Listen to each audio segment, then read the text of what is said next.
ശ്രീ അലവിക്കുട്ടിയെ ഞാൻ ഇപ്പോൾ ഇവിടെ വെച്ചാണ് പരിചയപ്പെടുന്നത്. അദ്ദേഹത്തിൻ്റെ കവിതകൾ ഇനിയും പരിചയപ്പെടേണ്ടതായിട്ടാണ് ഇരിക്കുന്നത്.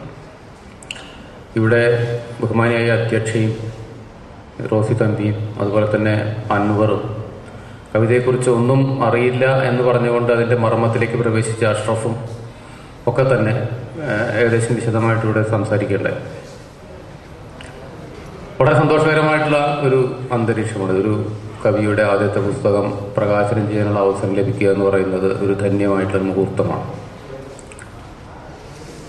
ഇന്ന് പക്ഷേ ഒരു പുസ്തകം പ്രസിദ്ധീകരിക്കുക എന്ന് പറയുന്നത് അത്ര വലിയ ബുദ്ധിമുട്ടില്ലാത്തൊരു കാര്യമായിട്ട് മാറിയിട്ടുള്ള ഒരു കാലഘട്ടമാണ്. കുറച്ചു മുമ്പാണെങ്കിൽ ഒരു പുസ്തകം പ്രസിദ്ധീകരിക്കപ്പെടുക എന്നുള്ള വലിയൊരു ഒരു ഒരു ക്ലേശമുള്ള ഒരു കാര്യം തന്നെയാണ്. മാത്രമല്ല, പുസ്തക രൂപത്തിലല്ലാതെ തന്നെ കവിതകൾ, ഇപ്പോൾ അലവിക്കുട്ടിയുടെ കവിതകൾ തന്നെ ഓൺലൈനിലൂടെയൊക്കെ ഒരുപാട് വന്നിട്ടുള്ളതാണ്. ഇതിനേക്കാൾ കൂടുതലായിട്ടുള്ള ആളുകളിലേക്ക് എത്തുകയും ഒരുപാട് ആളുകളുടെ അഭിപ്രായങ്ങൾ അറിയാനും ഒക്കെയുള്ള സാഹചര്യങ്ങൾ നിലനിൽക്കുന്ന ഒരു കാലഘട്ടമാണ്. എന്നാൽ പോലും പുസ്തക രൂപത്തിൽ ഒരു കവിത വരിക എന്ന് പറയുന്നതിന് ഇന്നും നമ്മളതിന്റെ പരമ്പരാഗതമായിട്ടുള്ള ഒരു പ്രാധാന്യം ഇന്നും നമ്മൾ കൊടുക്കുന്നുണ്ട്. ആ നിലയ്ക്ക് അലവിക്കുട്ടിയുടെ പുസ്തകം പ്രകാശനം ചെയ്യപ്പെടുന്ന ഈ മുഹൂർത്തം വളരെ ധന്യമായിട്ടുള്ള ഒന്നാണ്. ഇപ്പം നേരത്തെ പറഞ്ഞ പോലെ ഈ കവിതകളിലൂടെ വളരെ ധ്യാനപൂർവ്വം കടന്നു പോകാൻ എനിക്ക് കഴിഞ്ഞിട്ടില്ല.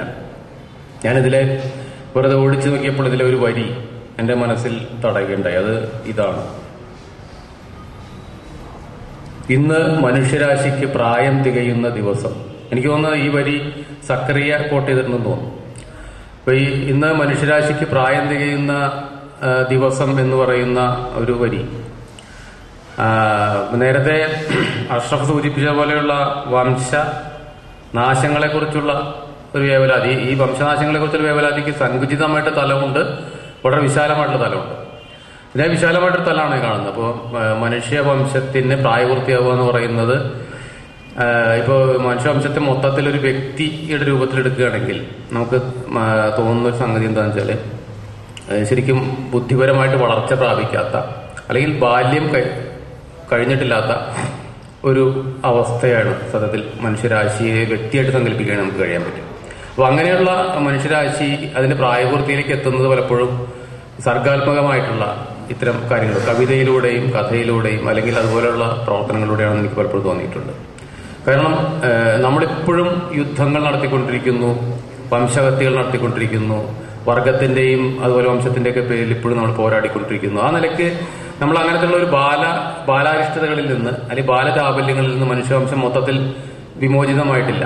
അപ്പൊ അത് വിമോചിതമാവുന്ന വളരെ വളരെ പ്രായപൂർത്തി എത്തുന്ന ഒരു വിശാലമായ മനസ്സിലേക്ക് എത്തുന്ന പക്വതയിലേക്ക് എത്തുന്ന ഒരു ലോകത്തെക്കുറിച്ചുള്ള സ്വപ്നങ്ങളാണ് എല്ലാ കവികളുടെ മാത്രമല്ല ചിന്തിക്കുന്ന എല്ലാ മനുഷ്യന്റെയും ഉള്ളിലുള്ളതെന്ന് തോന്നുന്നു. അപ്പൊ അത്തരം ഒരു ലോകത്തെക്കുറിച്ചുള്ള സ്വപ്നം ഈ കവിതകളിൽ ഉണ്ട് എന്നാണ് എനിക്ക് ഈ ഒരൊറ്റ വരിയിൽ നിന്ന് തന്നെ മനസ്സിലാക്കുന്നത്. ഈ ഒറ്റ വരി അതിലുള്ളത് കൊണ്ട് തന്നെ അതിൽ മറ്റു കവിതകളിലും അത്തരത്തിലുള്ള ഒരു ആശയും സ്വപ്നവും അതിലുണ്ടാവുമെന്ന് തന്നെയാണ് ഞാൻ പ്രതീക്ഷിക്കുന്നത്.